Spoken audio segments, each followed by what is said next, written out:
क्या बच्चों आपको भी प्रिंसिपल्स ऑफ मैनेजमेंट समझने में हो रही है दिक्कत? तो अपनी इस प्रॉब्लम का सॉल्यूशन लेके जाएं और इस वीडियो को एंड तक जरूर देखें। चलिए शुरू करते हैं। हेलो एवरीवन, कैसे हैं आप सब? आई होप आप सब अच्छे होंगे, आपकी स्टडीज बहुत ही जबरदस्त चल रही होगी। मेरा नाम है इंजमाम खान, स्वागत करता हूं आपका अपने शानदार यूट्यूब प्लेटफॉर्म जिसका नाम है FMI करियर इंस्टीट्यूट। जैसा कि बच्चों आपको पता है कि हम चैप्टर नंबर 2 पे पहुंच चुके थे और इसका हम आज लेक्चर नंबर 3 पढ़ने वाले हैं। चैप्टर का नाम है प्रिंसिपल्स ऑफ मैनेजमेंट। अगर अभी तक आपने इनके दोनों लेक्चर्स नहीं देखे हैं बेटा, तो आप हमारे चैनल पे जाकर प्लेलिस्ट पे जाकर उसे देख सकते हैं। प्रिंसिपल्स ऑफ मैनेजमेंट के नाम से हमने एक अलग से ही प्लेलिस्ट बना रखी है, उसमें आप लेक्चर नंबर 1 देख सकते हैं जिसमें आपको प्रिंसिपल्स ऑफ मैनेजमेंट का इंट्रोडक्शन देखने को मिलेगा, और लेक्चर नंबर आप 2 देख सकते हैं बेटा जिसमें आपको फेयोल साहब के, या हम कह सकते हैं हेनरी फेयोल के 14 प्रिंसिपल्स ऑफ मैनेजमेंट समझने में मदद करेंगे। तो आज हम क्या पढ़ने वाले हैं, देखिए बेटा, what are we going to learn in this chapter. देखिए बेटा, लेक्चर 1 में हमने प्रिंसिपल्स ऑफ मैनेजमेंट के मतलब को समझ लिया था कि आखिर प्रिंसिपल्स ऑफ मैनेजमेंट होते क्या है। एक जनरल गाइडलाइंस होते हैं बेटा जो एक मैनेजर डिसीजंस लेते वक्त या उन्हें इंप्लीमेंट करते वक्त क्या करता है बेटा, फॉलो करता है। सेकंड टॉपिक हमने क्या पढ़ा था, फीचर्स या हमने कैरेक्टरिस्टिक समझे थे प्रिंसिपल्स ऑफ मैनेजमेंट के। थर्ड टॉपिक हमने पढ़ा था बेटा कि मैनेजमेंट प्रिंसिपल्स की आखिर इंपॉर्टेंस क्या होती है। और जो लेक्चर नंबर 2 था बेटा उसमें हमने बात करी थी हेनरी फेयोल के 14 प्रिंसिपल्स ऑफ मैनेजमेंट की। देखिए हेनरी फेयोल के जो प्रिंसिपल्स है ना बेटा, वो मैनेजमेंट के ऊपर ज्यादा है ना, मैनेजमेंट के ऊपर ज्यादा प्रभाव डालते हैं। इन्फ्लुएंस ज्यादा किसका है उनके ऊपर, मैनेजमेंट का ज्यादा है। तो हेनरी फेयोल के अगर 14 प्रिंसिपल्स ऑफ मैनेजमेंट आपने अभी तक नहीं समझे हैं तो आप लेक्चर नंबर 2 जाके प्लेलिस्ट में जाके देख सकते हैं। आज हम स्टार्ट करने वाले हैं टेलर साहब के साइंटिफिक मैनेजमेंट के प्रिंसिपल्स। क्या होने वाले हैं, बहुत ही बेहतरीन लेक्चर रहने वाला है, समझते हैं हम। देखिए बेटा, जैसा कि हमने लेक्चर नंबर 2 में पढ़ा था कि हेनरी फेयोल जो है बेटा वो फादर किसके हैं, जनरल मैनेजमेंट के। फादर ऑफ जनरल मैनेजमेंट कौन है बेटा, हेनरी फेयोल। लेकिन हम बात करें फादर ऑफ साइंटिफिक मैनेजमेंट, तो फादर ऑफ साइंटिफिक मैनेजमेंट कौन है, मतलब वैज्ञानिक है ना, वैज्ञानिक सिद्धांतों के जनक कौन है बेटा, तो वो कौन है बेटा, फ्रेडरिक विंसलो टेलर, जिन्हें हम किसके नाम से जानते हैं, FW टेलर के नाम से भी जानते हैं।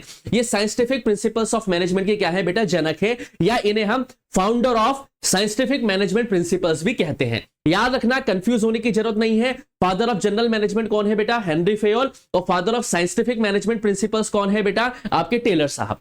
तो इनके बारे में फटाफट से हम एक छोटा सा इंट्रोडक्शन देखते हैं और फिर हम इनके 4 प्रिंसिपल्स के बारे में डिस्कशन करेंगे। फेयोल साहब ने कितने प्रिंसिपल्स दिए थे बेटा, 14, और टेलर साहब ने कितने प्रिंसिपल्स दिए हैं बेटा, 4। लेकिन इनके जो प्रिंसिपल्स है बेटा वो साइंस के ऊपर ज्यादा इंपैक्ट डालते हैं और एक इंडिविजुअल वर्कर्स के बारे में डिस्कशन ज्यादा करते हैं।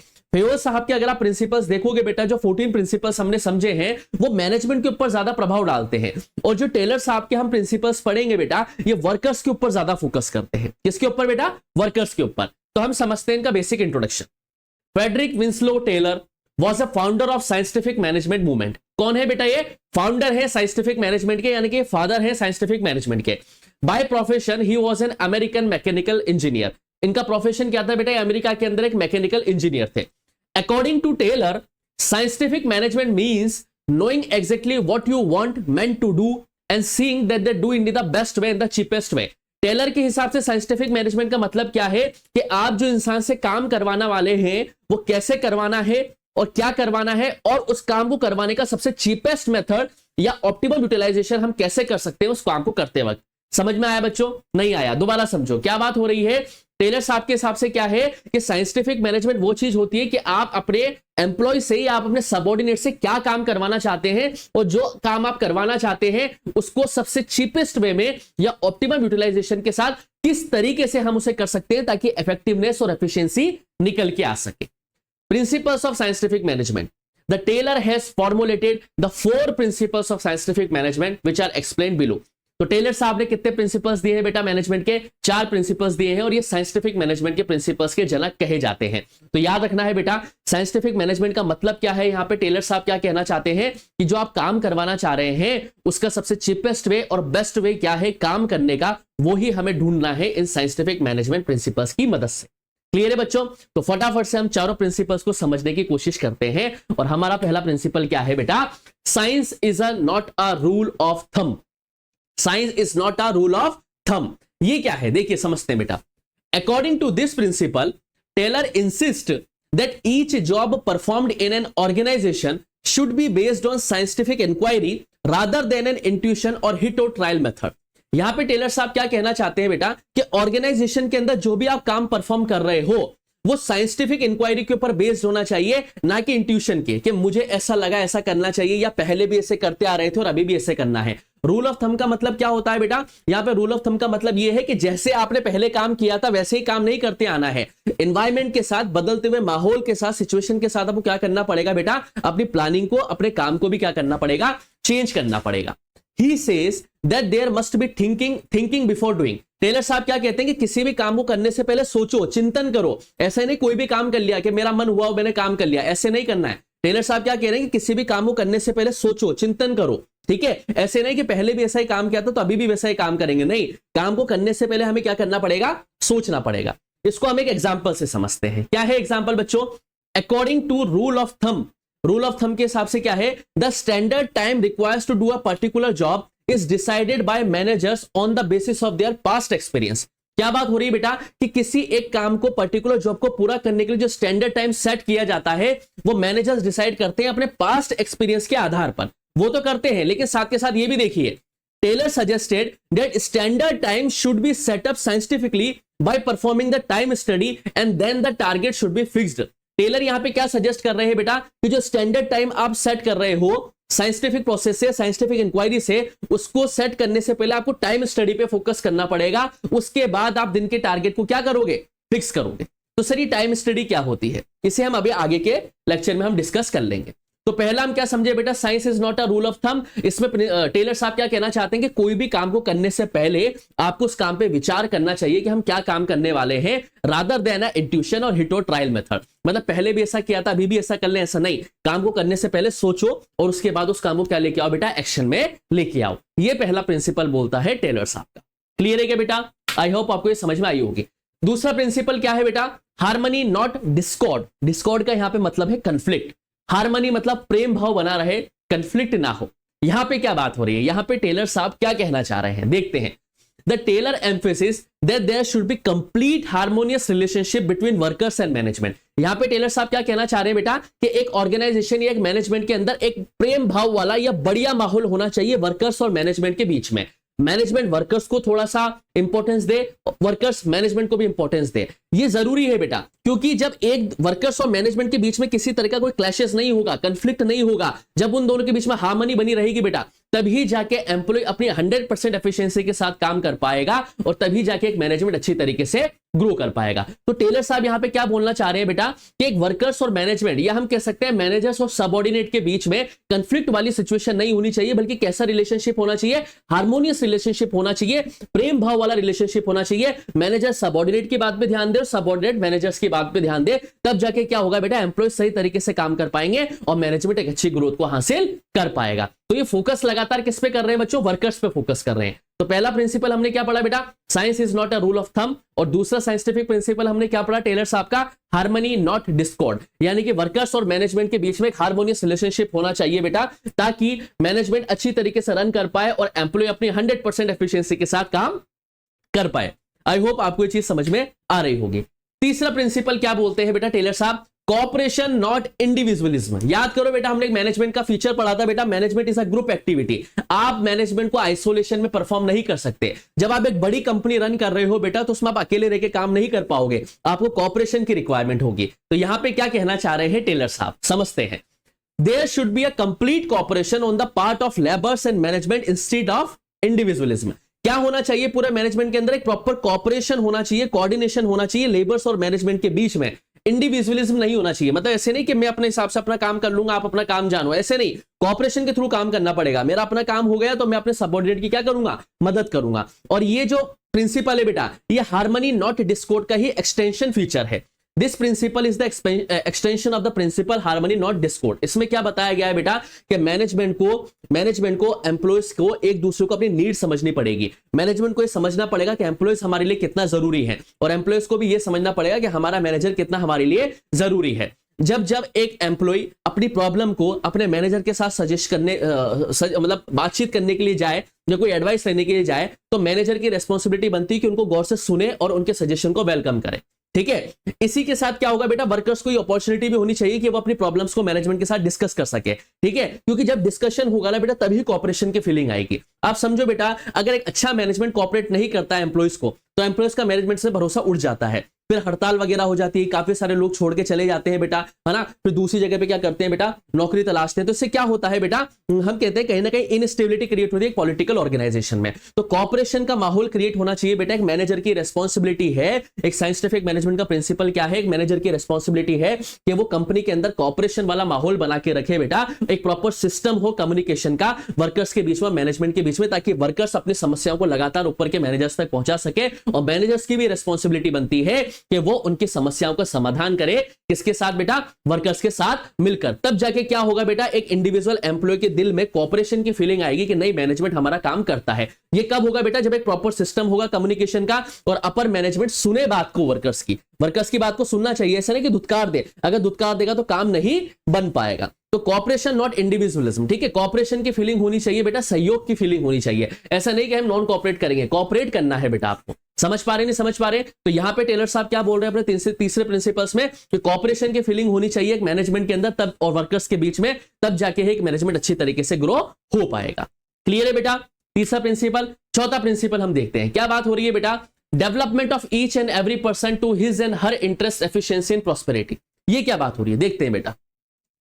Industrial efficiency depends upon the efficiency of workers. कोई भी कंपनी कितना इफेक्टिव होगी ये डिपेंड करता है कि उसके वर्कर्स कितने इफेक्टिव हैं। अगर वर्कर्स से बहुत ज्यादा इफेक्टिव तो जाहिर सी बात है कंपनी की ग्रोथ भी बहुत ज्यादा होगी, और वर्कर्स से बिल्कुल ही नॉन इफेक्टिव तो कंपनी की ग्रोथ भी क्या होगी बेटा, नॉन इफेक्टिव होगी। और वर्कर्स की एफिशिएंसी किसके ऊपर डिपेंडेंट है कि उनको प्रॉपर ट्रेनिंग दी गई है या नहीं दी गई है सिलेक्शन होने के बाद। भाई वर्कर्स एफिशिएंट होकर कब काम करेंगे, जब उनको प्रॉपर ट्रेनिंग मिली होगी। तो यहां पे टेलर साहब क्या कहना चाहते हैं कि जब जब आप किसी एम्प्लॉय को कंपनी के अंदर सिलेक्ट करते हो तो सिलेक्ट करने के बाद एक प्रॉपर अरेंजमेंट होना चाहिए उसको, उसके काम से रिलेटेड प्रॉपर ट्रेनिंग दिलवाने के लिए।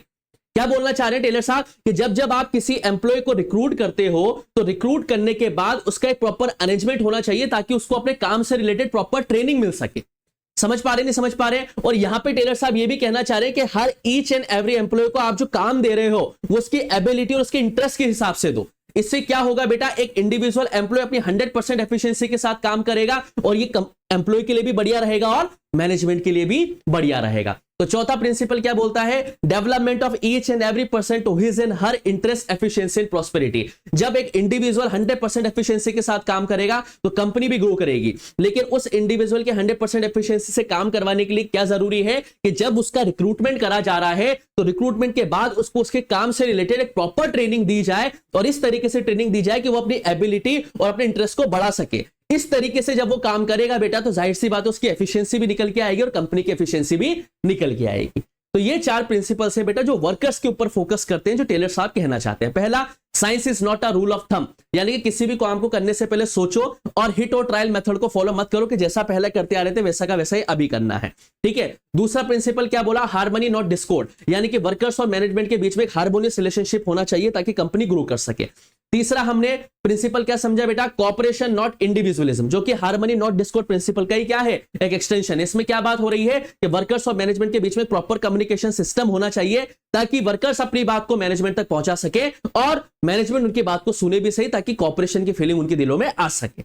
और चौथा प्रिंसिपल हमने क्या पढ़ा बेटा, development of each and every person to his and her interest, efficiency and prosperity. इसमें क्या बात हुई कि जब जब आप किसी एम्प्लॉय को 100% इफेक्टिवनेस के साथ काम करवाना चाहते हैं तो उसके रिक्रूटमेंट के दौरान उसको एक प्रॉपर ट्रेनिंग देना जरूरी है और उसकी एबिलिटी और इंटरेस्ट के अकॉर्डिंग अगर आपने उसको काम दिया और ट्रेनिंग भी वैसी दी तो 101% वो इफेक्टिव रहते हुए काम करेगा और कंपनी भी क्या करेगी बेटा, ग्रो 100% करेगी। ये थे बेटा चार प्रिंसिपल्स किसके बेटा, टेलर साहब के। आई होप आपको ये चारों के चारों प्रिंसिपल्स समझ में आए होंगे। क्लियर है क्या बेटा? अब हम देखते हैं बेटा टेक्निक्स कि साइंटिफिक मैनेजमेंट प्रिंसिपल्स की आखिर तकनीकें क्या हैं। ये भी टेलर के जरिए दी गई है बेटा कि आखिर टेक्निक्स क्या क्या होती है। याद रखना बेटा, फेयो साहब के जो प्रिंसिपल्स है वो मैनेजमेंट के ऊपर ज्यादा फोकस करते हैं और टेलर के जो प्रिंसिपल्स है बेटा वो वर्कर्स के ऊपर ज्यादा फोकस करते हैं। हालांकि इसके बाद जो मैं लेक्चर लेके आऊंगा बेटा वो लास्ट लेक्चर होगा, लेक्चर नंबर 4, उसमें हम पूरी तरीके से हम कंपेयर करेंगे बेटा फेयोल के प्रिंसिपल को टेलर के प्रिंसिपल से कि दोनों के बीच में आखिर क्या क्या चीजें सेम है और क्या क्या चीजें अलग है। क्लियर है बेटा? तो चलिए टेक्निक्स क्या क्या है साइंटिफिक मैनेजमेंट की। तो पहली टेक्निक क्या बताते हैं टेलर साहब, फंक्शनल फॉरमैनशिप।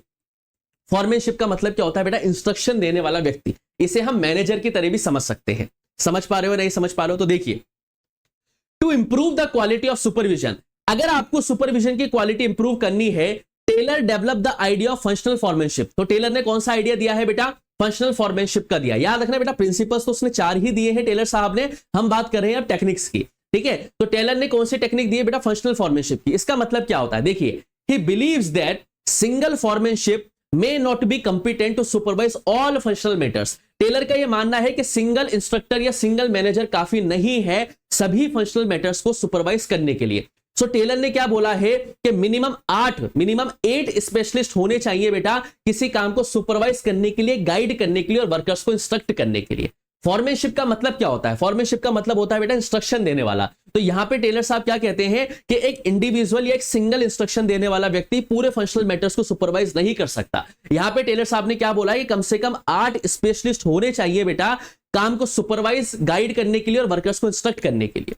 तो इन्होंने फैक्टर्स को 2 डिपार्टमेंट में बांटा है कि एक होना चाहिए प्लानिंग डिपार्टमेंट और एक होना चाहिए प्रोडक्ट डिपार्टमेंट। अब 8 स्पेशलिस्ट होने चाहिए मिनिमम। तो प्लानिंग डिपार्टमेंट के अंदर कितने स्पेशलिस्ट होंगे बेटा? 4। और प्रोडक्ट डिपार्टमेंट के अंदर कितने स्पेशलिस्ट होंगे बेटा? 4। हो गए ना बेटा टोटल? अब समझिए, देखा क्या लिखा हुआ है, प्लानिंग डिपार्टमेंट और एक प्रोडक्ट डिपार्टमेंट होगा। एक तो प्लानिंग करेगा बेटा और एक प्रोडक्ट को बेचने का काम करेगा। Each department should be headed by 4 specialist to give order और guide the workers which are listed below. हर एक डिपार्टमेंट के अंदर 4 स्पेशलिस्ट होंगे बेटा जो ऑर्डर देंगे वर्कर्स को और गाइड करेंगे वर्कर्स को कि उन्हें कैसा काम करना है। तो प्लानिंग डिपार्टमेंट के अंदर भी कितने स्पेशलिस्ट होंगे बेटा? 4 स्पेशलिस्ट होंगे। कौन कौन से? अब इनका काम है प्लानिंग करने का। तो पहला स्पेशलिस्ट का नाम क्या है बेटा? स्क्रीन पे देखो फटाफट, रूट क्लर्क। ये रूट क्लर्क क्या है बेटा? ये जो मैनेजर है या ये जो फॉरमैन है ये स्पेसिफाई करेगा रूट ऑफ प्रोडक्शन को, कि रॉ मटेरियल आखिर लेके कहां से आना है या रॉ मटेरियल किस तरीके से आएगा और कहां से आएगा और कितना आएगा। रूट क्लर्क का काम क्या होता है बेटा? ये रूट डिसाइड करता है प्रोडक्शन का, कि रॉ मटेरियल आखिर कहां से आएगा, कितना आएगा और कैसे आएगा। ये रूट डिसाइड करता है प्रोडक्शन का। पहला स्पेशलिस्ट क्लियर हो गया बेटा प्लानिंग डिपार्टमेंट के अंदर। दूसरा स्पेशलिस्ट कौन है बेटा? Instruction card clerk. नाम से ही क्लियर हो रहा है, इंस्ट्रक्शन यानी कि इंस्ट्रक्ट देगा, दे ड्राफ्ट द इंस्ट्रक्शंस। ये वाला जो फॉरमैन है बेटा ये इंस्ट्रक्शंस को ड्राफ्ट करेगा, किसके लिए? वर्कर्स के लिए, कि वर्कर्स को किस तरीके से एक पर्टिकुलर जॉब को परफॉर्म करना है। इंस्ट्रक्शन कार्ड क्लर्क का मतलब क्या होता है बेटा? इस वाले फॉरमैन का काम होता है इंस्ट्रक्शंस को बनाना वर्कर्स के लिए, ताकि वर्कर्स किस तरीके से किसी काम को करना है वो इंस्ट्रक्शंस देने का काम किसका होता है? इंस्ट्रक्शन कार्ड क्लर्क का होता है। तीसरा कौन सा फॉरमैन होगा बेटा? Time and cost clerk. नाम से ही क्लियर हो रहा है, ये देखेंगे बेटा, ये वाला फॉरमैन देखेगा कि किसी काम को स्टार्ट कितनी बजे किया गया और कितने टाइम तक इसे कंप्लीट करना है। He fixes the time of starting and completion of job। इस वाले फॉरमैन का काम क्या है कि काम कितनी बजे शुरू होना चाहिए और काम कितनी बजे खत्म होना चाहिए। साथ के साथ ये कॉस्ट शीट भी क्या कर रहा है बेटा? मेंटेन करता जा रहा है हर एक जॉब की। और फोर्थ फॉरमैन कौन सा होगा बेटा? आपका डिसिप्लिनेरियन। ये क्या होगा बेटा? ये जो फॉरमैन होगा ये वर्कर्स के बीच में डिसिप्लिन को मेंटेन करेगा। किसको मेंटेन करेगा? डिसिप्लिन को, कि किसी ना किसी वजह से वर्कर्स के बीच में क्लैशेस ना हो जाए। तो वापस से एक बार फटाफट समझते हैं पहली टेक्निक क्या है बेटा? Functional foremanship. यहां पे टेलर साहब क्या कहते हैं बच्चों कि एक सिंगल इंस्ट्रक्शन देने वाला काम नहीं आएगा, मिनिमम 8 स्पेशलिस्ट होने चाहिए काम को सुपरवाइज करने के लिए, वर्कर्स को गाइड और इंस्ट्रक्ट करने के लिए।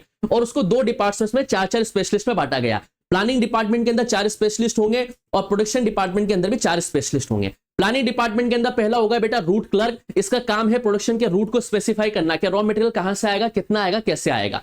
दूसरा फॉरमैन कौन सा होगा? Instruction card clerk. इसका काम है बेटा इंस्ट्रक्शंस को ड्राफ्ट करना वर्कर्स के लिए, ताकि वर्कर्स को कैसे काम करना है वो ये बताएगा। तीसरा क्या है बेटा? Time and cost clerk. इस फॉरमैन का काम है बेटा कि कौन सा काम किस टाइम पे शुरू करना है और कब खत्म करना है। साथ के साथ ये कॉस्ट शीट को भी मेंटेन करेगा हर एक जॉब की। और एक लास्ट फॉरमैन कौन सा होगा बेटा? प्लानिंग डिपार्टमेंट के अंदर डिसिप्लिनेरियन। इस फॉरमैन का काम होगा, इस मैनेजर का काम होगा वर्कर्स के बीच में डिसिप्लिन को मेंटेन करने का। आई होप बेटा आपको सारी की सारी चीजें समझ में आ रही होगी। फिर भी बच्चों अगर आपको कोई डाउट रहता है तो आप कमेंट सेक्शन में डाल सकते हैं। स्क्रीन पे चल रहे नंबर पे आप हमसे कांटेक्ट कर सकते हैं बेटा, और डिस्क्रिप्शन में जाके बेटा व्हाट्सएप ग्रुप और टेलीग्राम ग्रुप से भी जुड़ सकते हैं। बहुत ही शानदार तरीके से लेक्चर आ रहे हैं बेटा। आपको बस एक काम करना है, वीडियो को लाइक करना है, अपने दोस्तों के साथ शेयर करना है और चैनल को ज्यादा से ज्यादा सब्सक्राइब करना है, क्योंकि ऐसी ही बेहतरीन वीडियोस हम आपके लिए लाते रहेंगे बेटा। और जैसे जैसे हम 12th बोर्ड के नजदीक पहुंचेंगे बेटा, हम आपके लिए और भी बहुत सारी चीजें लेके आने वाली है। बस आपको क्या करना है बेटा, स्क्रीन पे चल रहे नंबर से आप हमसे कॉन्टेक्ट कर सकते हैं। कोई भी डाउट हो बेटा तो आप इस नंबर के जरिए भी हमसे जुड़ सकते हैं। Email ID, WhatsApp group, Telegram group आपको सब डिस्क्रिप्शन लिंक में देखने को मिल जाएगा, वहां पे भी जाके हमसे कांटेक्ट कर सकते हैं। चलिए अब आगे बढ़ते हैं। प्लानिंग डिपार्टमेंट के चारों स्पेशलिस्ट समझ में आ गए बेटा, root clerk, instruction card clerk, time and cost clerk और डिसिप्लिनेरियन। अब हम पढ़ेंगे किसका बेटा, प्रोडक्ट डिपार्टमेंट का। अब प्रोडक्शन डिपार्टमेंट में कौन कौन से 4 लीडर्स होंगे। पहला होगा गैंग बॉस। अब ये गैंग बॉस कौन होते हैं, देखिए बेटा, इस फॉरमैन का काम क्या होता है, he keeps the machines and tools ready for operation by workers. ये क्या करेगा बेटा, मशीन और टूल्स को रेडी रखेगा ताकि वर्कर्स आते क्या करे बेटा, काम में लग जाए, इससे टाइम ज्यादा वेस्ट ना हो। जैसे फॉर एग्जांपल ये मार्कर मुझे ये रखा हुआ मिल जाएगा बेटा, तो ये गैंग बॉस का काम है। यहीं से मैंने मार्कर उठाया, फटाफट आपको पढ़ाना मैंने शुरू कर दिया। तो गैंग बॉस का काम क्या होता है बेटा, इस फॉरमैन का काम होता है कि मशीन और टूल्स को रेडी रखना ताकि वर्कर्स आते फटाफट ऑपरेट करना शुरू कर दें, टाइम बच जाए। दूसरा क्या है बेटा, दूसरा फॉरमैन कौन से होंगे बेटा प्रोडक्शन डिपार्टमेंट में, स्पीड बॉस। ये स्पीड बॉस कौन होते हैं बेटा, he is responsible for timely and accurate completion of job. जैसे प्लानिंग डिपार्टमेंट के अंदर बेटा टाइम एंड कॉस्ट बॉस थे ना बेटा, वैसे ये स्पीड बॉस थे, है ना। अब वो था प्लानिंग डिपार्टमेंट और ये है प्रोडक्शन डिपार्टमेंट। अभी पढ़ा ना बेटा हमने प्लानिंग डिपार्टमेंट में, आप देखो बेटा सी वाला point, time and cost clerk. इसका काम क्या होता है, किसी भी काम को कब स्टार्ट करना और कब खत्म करना है, उस टाइम को फिक्स करने का काम होता है टाइम एंड कॉस्ट क्लर्क का। वैसे ही प्रोडक्शन डिपार्टमेंट के अंदर एक व्यक्ति होंगे, एक फॉरमैन होंगे, जिनका नाम क्या होगा, स्पीड बॉस। इसका काम क्या है बेटा, ये रेस्पॉन्सिबल है for timely and accurate completion of job. ये इस मैनेजर की रिस्पॉन्सिबिलिटी है जो देखेगा कि वर्कर्स ने सही समय पे काम को कंप्लीट करके दिया है या नहीं दिया है। तीसरा फॉरमैन कौन होगा बेटा, रिपेयर बॉस। अब नाम से ही क्लियर हो रहा है बेटा, रिपेयर बॉस। इस फॉरमैन का काम है कि मशीन एंड टूल्स को प्रॉपर वर्किंग कंडीशन में रखे। देखो समझो बेटा, गैंग बॉस का काम है मशीन एंड टूल्स को अपनी फिक्स जगह पे रख देना ताकि वर्कर्स आके वहां से टूल्स को उठा के काम कर सके। रिपेयर बॉस का काम होता है बेटा मशीन और टूल्स में कोई भी अगर खराबी है तो उस खराबी को सही करना। दोनों में कंफ्यूजन तो नहीं हो रहा है बेटा। गैंग बॉस का तो काम है बेटा हर एक चीज को सही जगह पे स्टैब्लिश कर देना ताकि वर्कर्स आते ही उसे उठा के क्या कर दे बेटा, काम करना शुरू कर दे, ठीक है। और रिपेयर बॉस का काम क्या होता है बेटा, रिपेयर बॉस का काम होता है कि वो मशीन एंड टूल्स को प्रॉपर वर्किंग कंडीशंस में रखे ताकि मशीन और जो टूल्स है वो सही तरीके से काम कर सके। और चौथे फॉरमैन कौन होंगे बेटा प्रोडक्शन डिपार्टमेंट के अंदर, इंस्पेक्टर। अब ये पुलिस इंस्पेक्टर नहीं है, ये इंस्पेक्टर कौन से बेटा, ये चेक करेंगे वर्क की क्वालिटी को, कि जो आप प्रोडक्ट बना रहे हो किस क्वालिटी का बन रहा है और क्वालिटी कैसी है काम की। तो इसमें कितने फॉरमैन होंगे बेटा, 4। पहला गैंग बॉस जो मशीन्स और टूल्स को रेडी रखेगा वर्कर्स के ऑपरेशन के लिए। दूसरा स्पीड बॉस, ये रिस्पॉन्सिबिलिटी लेगा किसी काम को टाइम पे कंप्लीट करवाने की। तीसरा रिपेयर बॉस, इसकी जिम्मेदारी है मशीन और टूल्स को प्रॉपर वर्किंग कंडीशंस में रखने की और अगर उसमें रिपेयरिंग की रिक्वायरमेंट है तो वो भी इसी का जिम्मेदारी है सही करवाने की। चौथा इंस्पेक्टर, ये चेक करेगा वर्क की क्वालिटी को कि कैसा काम हो रहा है। ये टेलर बात कर रहे हैं वर्कर्स के ऊपर। और ये पहली टेक्निक थी बेटा कौन सी, फंक्शनल फॉरमैनशिप, जिसमें टेलर साहब क्या कहते हैं कि एक इंडिविजुअल सुपरवाइज नहीं कर सकता, मिनिमम 8 स्पेशलिस्ट होने चाहिए किसी काम को सुपरवाइज करने के लिए। आई होप आपको ये चीज समझ में आई हो। दूसरा क्या है बेटा, दूसरी टेक्निक बताइए, मेथड को स्टडी करना। अब ये मेथड क्या होता है, अगर इसको सिंपल लैंग्वेज में समझे बेटा तो एक काम को करने के तरीके बहुत सारे होते हैं, लेकिन जिस तरीके से सबसे कम कॉस्टिंग आए और एफिशिएंसी ज्यादा आए वो ही हमें मेथड इस्तेमाल करना चाहिए। करने में तो मैंने एक लाइन में खत्म कर लिया, लेकिन फिर भी हम समझते हैं क्या बोल रहे हैं।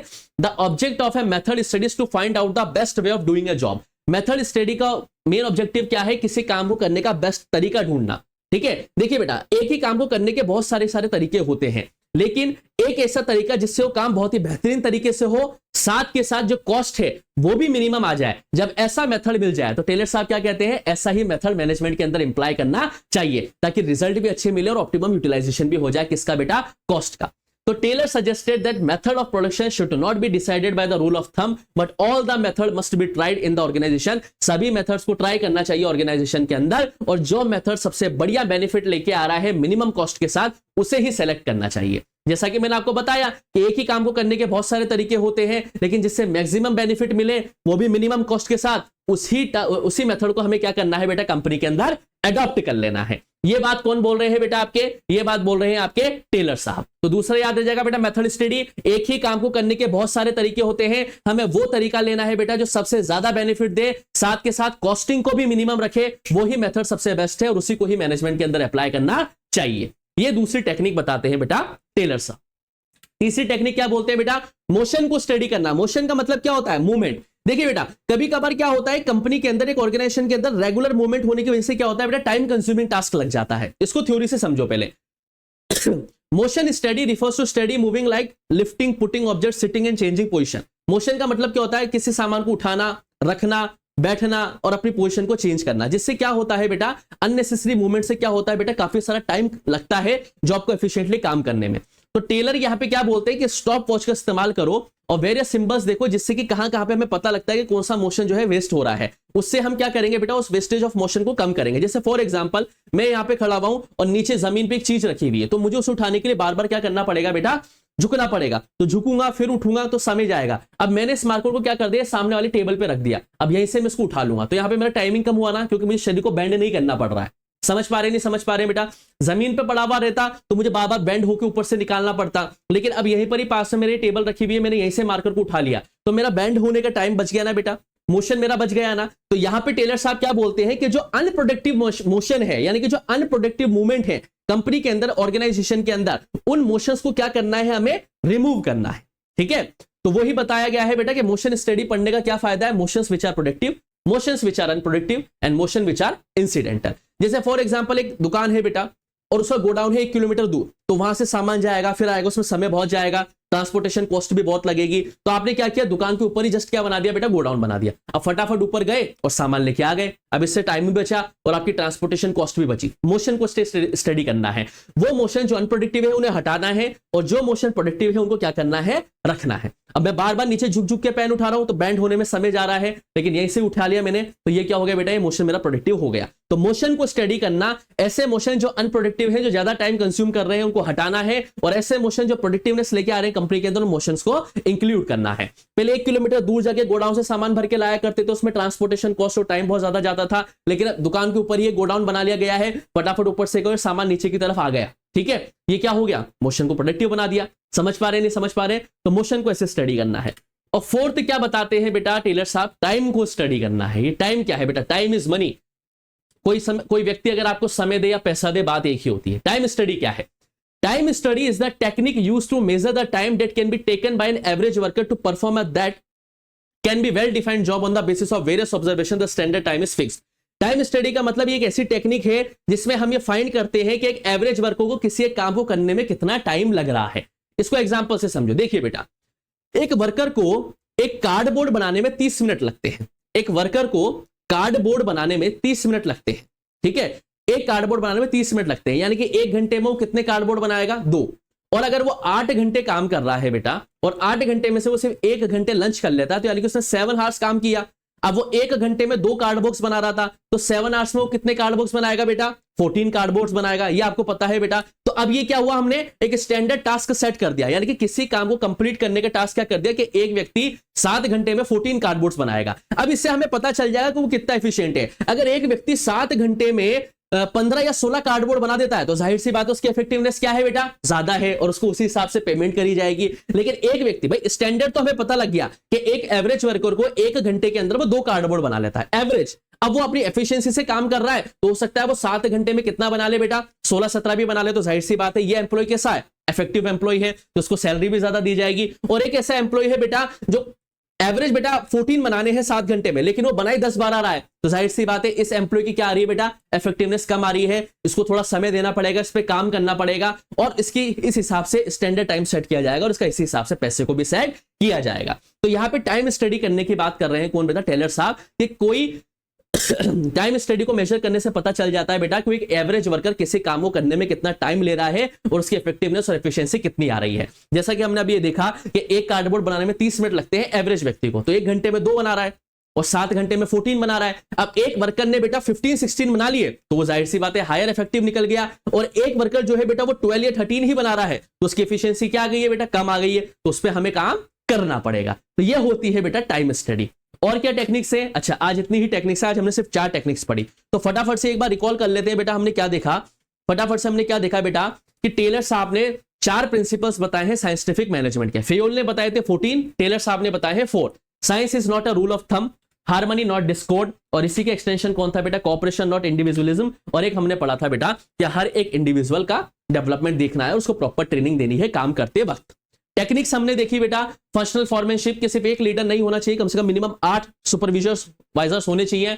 उसके बाद हमने प्लानिंग डिपार्टमेंट और प्रोडक्शन डिपार्टमेंट के 4 लीडर्स के बारे में बात करी। फिर हमने मेथड स्टडी को देखा कि सबसे बेस्ट काम करने का जो तरीका है जिससे मिनिमम कॉस्ट लग रही है वो इस्तेमाल करें। मोशन जो प्रोडक्टिव है उनको रखना है और जो अनप्रोडक्टिव है उन्हें हटाते चलना है। और टाइम को स्टडी करना है कि एक एवरेज वर्कर किसी काम को करने में कितना टाइम ले रहा है, उसके हिसाब से उसकी सैलरी को भी डिसाइड करने का यहाँ पे हमें प्लस पॉइंट मिल जाता है। और इस तरीके से बेटा आज का हमारा लेक्चर होता है ये कंप्लीट। एक लेक्चर नंबर 4 और लगेगा बेटा, वो लास्ट लेक्चर होगा इस चैप्टर का। उसके बाद ये चैप्टर जो है प्रिंसिपल्स ऑफ मैनेजमेंट कंप्लीट हो जाएगा। फिर हम लेक्चर नंबर 3 लेके आएंगे, चैप्टर नंबर 3 लेके आएंगे जिसका नाम है बिजनेस एनवायरनमेंट। कोई भी बच्चों अगर आपको डाउट रहे इस चैप्टर से रिलेटेड तो आप कमेंट सेक्शन में भी छोड़ सकते हैं, नहीं तो स्क्रीन पे चल रहे नंबर पे आप हमसे कांटेक्ट कर सकते हैं। डिस्क्रिप्शन में जाके आप व्हाट्सएप ग्रुप और टेलीग्राम ग्रुप से भी जुड़ सकते हैं और वहां पे भी आप हमसे अपने डाउट पूछ सकते हैं। नोट्स बनाते चलो बेटा साथ के साथ। इस चैप्टर की पीडीएफ आपको व्हाट्सएप ग्रुप और टेलीग्राम ग्रुप पे देखने को मिल जाएगी, आप वहां से चाहें तो प्रिंट भी निकलवा सकते हैं। और आपको क्या करना है बच्चों, वीडियो को ज्यादा से ज्यादा लाइक करना है, शेयर करना है और चैनल को सब्सक्राइब करना है बेटा। बहुत ही जबरदस्त तरीके से वीडियो बनती जा रही है आपके लिए, आगे और भी शानदार वीडियो लेते आएंगे। बस आपको क्या करना है बेटा, चैनल को दोस्तों के साथ बहुत ज्यादा लेवल पे शेयर करो।